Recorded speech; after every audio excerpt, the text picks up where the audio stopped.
Good morning everyone. রান্নাবান্না শেষ করে স্নান টান করে এখন আমি রেডি হচ্ছি অফিসে যাওয়ার জন্য। আর আজকে আমি ব্রেকফাস্টে খেয়েছিলাম ফ্রুটস, মেনলি পাপায়া।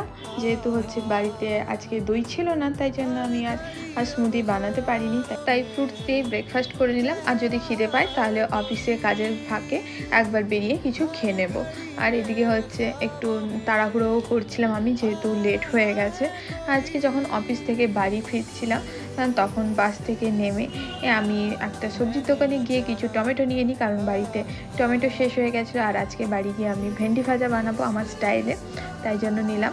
আর বাড়ি ফিরে আমি একটা পার্সেল পাই, যেটার মধ্যে ছিল আমার একটা মোস্ট ওয়ান্টেড ওয়াচ, যেটার জন্য আমি অনেক দিন ধরে ওয়েট করছিলাম। ফাইনালি আমার হাতে আজকে চলে এসেছে ক্যাশিওর এই ভিনটেজ ওয়াচটা। সেটা পেয়ে তো আমি খুবই হ্যাপি। আর তারপরে বানিয়ে নিলাম ডিনার, আর এইভাবেই কাটলো আজকের দিনটা। বাই।